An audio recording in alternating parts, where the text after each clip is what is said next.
It's all I wanna do.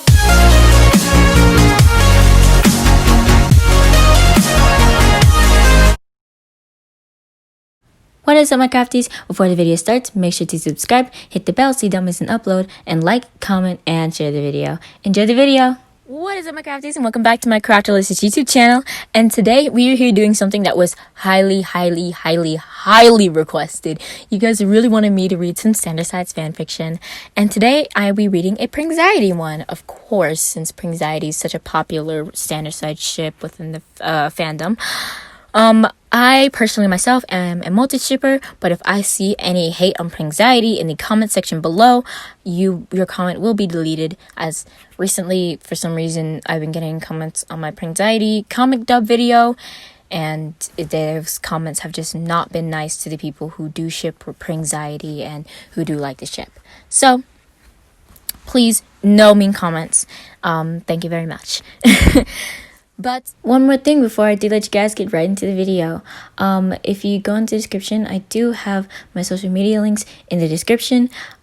Recently I got this amazing art by Mia Foxed, and I absolutely freaking love it. It's amazing. So if you do have any fan art or really anything that you guys want me to see or you want to show me, everything, all my social media will be linked in the description down below. So you should go check that out, as well as the author's links, their Tumblr links, and their AL3 links, as well as the master list to this series, because this series has 30 chapters, and we're only doing the prologue and chapter 1 in this video. You should go totally check out all the links in the description. Anyway, guys, I'll let you get right into the video. I hope you do enjoy. Bye! The View from Here, by Not So Innocent Bystander. Roman hated situations like this. Everyone thought he was this tiny, cute thing. But he was a manly man. A man who is manly. He was leaning up against a bar table in this crowded bar, some drunk jerk cornering him like he owned him. The worst part was how often this happened. He was moderately nervous, if he was being entirely honest with himself. This guy in front of him was huge and kind of drunk.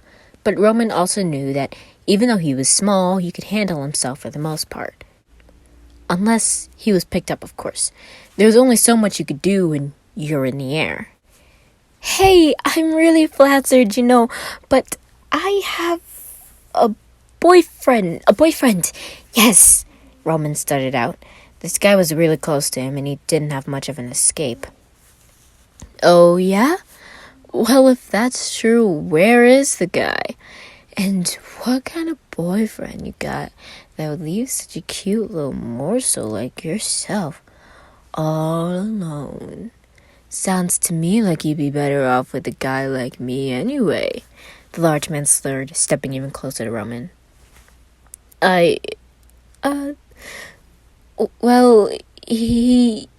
Roman struggled to come up with something, anything, to get this guy to leave him alone. Hey, didn't you hear him? He's waiting for his boyfriend. Leave him alone. Now. A low and graveling voice spoke from behind the drunk man. Oh yeah? Who's gonna stop me if I don't? He slurred, spinning around to see who dared to say something. He was confused for a moment. He thought he would see a head when he turned, but he was looking at a chest. It took a moment to understand the situation and look up, his face turning ghostly white as he did so. The man before him was wearing all black, including a cool leather jacket with spikes on the shoulders over a hoodie. The hood was up, casting his face slightly in shadow. He also wore dark makeup and had a look in his eyes that could only be described as murder. One of his giant hands he casually held 2 full glasses, and the other grabbed the drunk man by the collar and dragged him up slightly closer to his eye level. Me. Now, if you know what's good for you, you'll leave this place and never pull a stunt like that again. And if I ever catch you even looking at my boyfriend again, there will be hell to pay. Got it? He spoke quietly, but there was an anger in his voice that terrified both the drunk man and Roman. He He released the man's shirt and stepped around him, gently grabbing Roman's hand and sitting down with him at the table. He passed one of the drinks to Roman and casually placed an arm around his shoulders. The drunk man, still terrified out of his mind, ran off towards the front door. Roman was concerned. He wasn't sure if this Tim Burton-esque giant was his savior or an entirely new set of problems. They sat quietly, a moment before his rescuer hopefully whispered to him, "Is that guy gone?" "Yeah, you scared him straight out of the bar." "Oh, thank God. Oh, I can't believe that shit worked. Holy shit. I thought I was gonna have a heart attack." He dropped his arm from Roman's shoulders and placed a hand on his own chest like he was trying to calm his heart from the outside. Roman raised an eyebrow and pressed 2 fingers to the man's wrist, feeling his heart rate spiraling out of control. That was an act. Man, you had me believing the whole thing, and I'm an actual actor, Roman laughed. Oh, yeah, definitely an act. I'm harmless and probably made of glass, he laughed nervously, grabbing one of the drinks and gesturing to himself. He wore multiple layers, but Roman could tell from his thin face and tight skinny jeans that he was actually a beanpole of a person. Oh, that's, I don't actually know what I just told the bartender to make whatever you were drinking. He pointed to the cup that he had pushed in front of Roman. Oh, well, thanks. You didn't have to do that. Roman smiled and picked up the cup. I wasn't sure how far that interaction was going to go, but one of the potential outcomes might have been you drinking out of the drink I bought you in case he hung around or something. He shrugged and then suddenly blushed. Oh, I can go now. I just wanted you to not be trapped anymore, but you aren't, so... He began to awkwardly begin getting up to leave, but Roman reached out and grabbed his hand. You don't have to. I mean, I wouldn't mind at least having a drink with my rescuer. You did buy it for me after all. My name is Roman. He smiled, encouraging the taller man to sit back down. I'm Virgil. He shrugged, rejoining him at the table. It's nice to meet you, Virgil. I really appreciate what you did back there. That guy was not leaving me alone. It happens more than I'd like, Roman finished with a sigh. Sounds like you could use a bodyguard, Virgil commented offhand before blushing as he realized what he said. Yeah, maybe a scary emo one. A ridiculously tall one? Roman laughed. You probably get this question 1,000 times a day, unless that is you're too intimidating. But how tall are you? More often than you think for someone who's as much of a... How did you put it? A scary emo? Virgil laughed before sighing a little and running a hand through his hair. I'm 6'6". He blushed. Roman's eyes opened wide. Whoa! Seriously? Yeah. I wouldn't make that up. It's a lot. He raised an eyebrow. You're literally 1.5 feet taller than me. A full 18 inches. You're 5 feet tall. Like, flat? Virgil seemed surprised. Roman rolled his eyes and put his hands up in air quotes. Yeah, I wouldn't make that up. It's not a lot. They both laughed. They spent the rest of the night talking and laughing together, just overall having a great night. But before long, the bar was starting to close down, and they had to leave. Roman instinctively grabbed Virgil's hand, trying not to get lost in the crowd behind the dark giant. Virgil's cheeks burned a little, but he led this new, tiny person out to the safety of the lit sidewalk. He turned around and looked down, noticing Roman was breathing hard. Roman, are you okay? Virgil asked him, concerned. Roman looked up at him with pure fire in his eyes and had somewhat of an adorable tantrum. Do you have any idea how long your strides are? I was sprinting back there, he huffed and pouted, crossing his arms. Virgil let out a deep laugh, much to the continued dismay of Roman.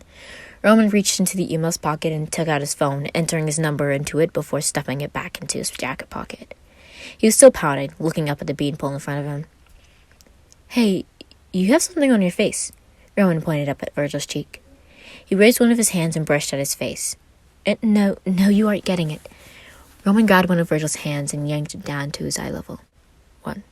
He wrapped his other hand around the giant's neck and planted a kiss on his surprised mouth. It was over as quickly as it began, and Roman spun on his heel and walked in the opposite direction. He turned over his shoulder and waved as he went. Text me, you giant emo. Virgil pulled out his phone and looked down at the contact that had just been entered. He had no idea what he'd just gotten himself into. But he had never been more excited. The next day, Roman sighed and looked over at his phone again. He knew he should have taken the cute guy's number rather than just giving him his.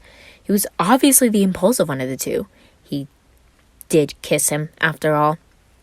But Virgil was the one who valiantly came to his rescue. Oh well. Maybe he read the situation wrong. He could have just been trying to help him out, not actually interested in him. What is wrong with you? Just do it. Why are you like this? You obviously care about him. You were willing to potentially get yourself punched over him. Virgil paced around his room before throwing himself on the bed. Was he supposed to text him so soon? It was only last night. But Roman had to be into him.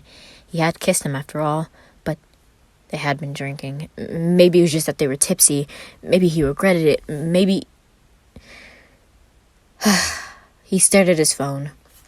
Well, one thing was certain. Roman didn't even have his number. So he couldn't be sure what the other was thinking since he had no way of contacting him. So Roman could turn him down himself if he wanted. He picked up his phone and scrolled to the contact that Roman made. The phone suddenly buzzed and it was instantly in Roman's hand. Hey, it's Virgil. Here's my number if you want it. Roman smirked a little, but also felt a bit sad. That explained a lot. That poor, little, nervous baby. Hello, Virgil. I'll save your contact. I was hoping to hear from you. Oh, really? Do you want to get dinner or something? That sounds magnificent. Where and when?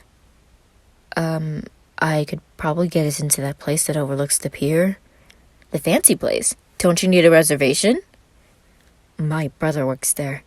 Ooh, boy, you've got connections. Meet you at 6. Weirdo. I'll be counting the moments. Virgil smirked and began texting his brother, Patton. Hey, Pat, can you give me a reservation for 2 at 6 tonight? Of course, Virg. What's the occasion? I have a date. Oh, that is so pure. Don't you worry, Virgie. Your brother will make sure it is perfect. Thank you, Pat. A few hours later, Virgil groaned. Oh, great. Virgil sat on a bench outside the restaurant. He was a bit early, and he did his best to look nice as he could. Anyway, he really only owned duplicates of these same things. But he had on one of his few pairs of black jeans that weren't ripped and one of his only shirts that wasn't black. It was a very dark shade of purple, which totally counted. He still had his signature makeup, but it was very clean and not as smudged as he usually made it. His headphones were in. He was trying to psych himself up with the music. It distracted him from a lot of the nervousness he felt, but it also kept him from noticing the man he was waiting for had walked right up to him. Hey, Earth to Virgil. You in there, tall, dark, and handsome? Roman patted him on the arm. Virgil's eyes suddenly focused and he pulled the headphones out of his ears. Oh, Roman, sorry, I zoned out pretty hard there. Handsome? He suddenly blushed. So you could hear me. How convenient. Roman chuckled and grabbed his hand. Come on, you. Let's get some dinner. Roman tugged Virgil to his feet and pulled the long giant behind him. Virgil realized now why Roman had such a hard time and he was the one leading last night. Roman's strides were nothing. Virgil had never walked in slow motion before. They went inside and up to the host stand, Roman still leading the way. Virgil didn't even have time to speak, which honestly was nice for him. Roman's confidence was very helpful. "Welcome. How can I help you?" "Hello there, madame. We have a restaurant for two at 6 p.m. Roman spoke in such a regal manner, Virgil wasn't even sure he realized he did it. "Of course. Let me find you..." The hostess looked down through her reservations, then glanced up at Virgil. "Oh, you must be small." The hostess smiled. Roman looked at her, then back at Virgil, then slowly started turning red. In a very hushed voice, he asked a question consisting of only one word. "Small?" Roman was staring at Virgil, his eyes full of fire. Virgil had a sudden realization. "Yes, that is us." He placed a hand on Roman's shoulder and pulled him away from the hostess stand a bit. He began to chuckle, unable to stop himself. "What?" Roman literally stamped his foot in anger. Virgil could only respond by laughing harder, his hands clutching his sides. He managed to fumble into his pocket and pull out his wallet. Flipping it open, he thrusted it at Roman. Roman could not imagine what he could possibly be about to show him. Was this guy for real? Inviting him to a fancy restaurant just to... Roman looked at the wallet and the fire immediately died inside of him. "Are you kidding me? Your last name is Small?" Roman was dumbfounded. Virgil responded only by wheezing and nodding. The hostess realized what happened and smiled in understanding while grabbing the menus and leading them to their table. Virgil managed to stop laughing at some point and began apologizing. "Oh, Roman, I'm so sorry. It honestly didn't even occur to me that... That was so hilarious." Virgil dabbed at the tears on his face with his napkin. Yeah. Very funny, Small," Virgil mock-pouted. "Oh, hey, now that's no fair. What's your last name?" Virgil asked, still laughing. Roman's face immediately turned beet red. He mumbled something unintelligible. "What was that?" Virgil raised an eyebrow. "It couldn't be worse than Small." "It's Towers," Roman said quietly. "You've got to be kidding me!" Virgil didn't think there was any laughter left in his body, but there it was, spilling out of him once again. Roman continued his mock pouting. "Oh, come on! That is hilarious! Roman Towers." Virgil smiled. That's real rich, Virgil Small." Roman finally gave in to the giggles he was suppressing. "Touché." They both laughed until the waiter arrived. "Hello, you two. Oh, are you Pat's brother?" the waiter asked as he came up. Virgil nodded. "He asked me to take special care of his brother and his special guest. Can I get you both something to drink?" "Whatever he gets, make it strong. He's having a rough one so far tonight." Virgil continued to laugh. "Oh, ha. I'll just have an iced tea," Roman chuckled. "Same here," Virgil smiled as the waiter walked away. "So the hostess recognized you, and so did the waiter. Do you come here a lot? This place is pretty swanky," Roman asked, looking over the menu. No, I've only been here once or twice, actually. I guess people just think I look like Pat," Virgil shrugged. "Oh, is that the brother you mentioned? Where is he?" Roman glanced around the room, looking for another beanpole. "He's the pastry chef. He's probably in the back somewhere. I don't think we really look alike." Virgil didn't look up from his menu. "I have a brother too, actually. Is Pat your big brother or your little brother?"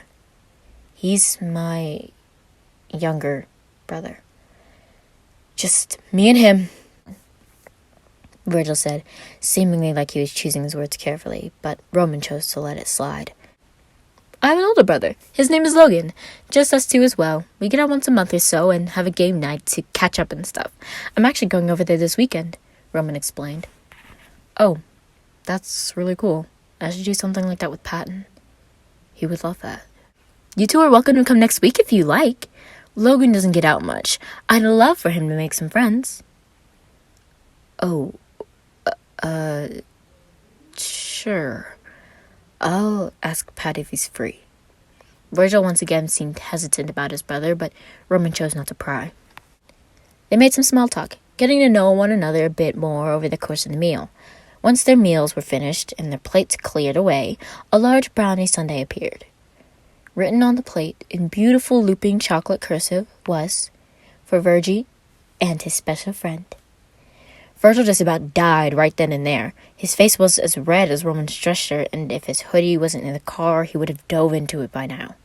He somehow managed to steal a look from Roman, who was standing up and taking a picture of the gorgeous display. This is magnificent. Your brother is quite a talented individual. I must put this on my Instagram. Roman was smiling, even taking a couple selfies with the sundae. He then slid back over next to Virgil and pressed his back against his chest, trying to get a selfie of the two of them. Virgil chuckled a little at Roman. What's so funny back there? You need one of those camera sticks. A selfie stick? I have several, just not with me. Well, you do have me in the meantime. Virgil took the phone in hand and extended out his enormous noodly arm, getting the camera just as far as it would have been if Roman had his missing phone accessory. Oh my... You are so perfect! I don't even need a selfie stick with you around. Roman began to squeal slightly in excitement, which Virgil had to admit was very cute. Virgil indulged in all of Roman's ridiculous poses, taking several photos for him to go through later. On the last one, Roman turned around and snuck a kiss, Virgil instinctively pressing the camera button in his surprise. Roman pulled away, looking at the deep blush on Virgil's cheeks and seeming satisfied with himself. He snagged his phone back and began looking through the pictures. Oh yes, these are spectacular. This is the beginning of a beautiful relationship. Oh, is it? Virgil raised an eyebrow, his voice still small. Well, you were the one who called me your boyfriend before you even knew my name, Roman reminded him and booped him on the nose with a finger. Well, touche then. He blushed, but a smile spread across his face. I mean, unless... Roman faltered slightly. Virgil found his unusual behavior to be rather endearing, and before he realized what he was doing, he found himself leaning forward and giving Roman a quick kiss. As a blush spread across Roman's cheeks, he smiled and put his arm around the little prince's shoulders. Roman nestled into him and went back to looking at the pictures. 3, 2, 1. Roman nestled against him and went back to looking at the pictures as the two of them shared their delicious dessert. The little black book with their bill arrived, and Virgil was able to grab it before Roman had a chance, thanks again to his long arms.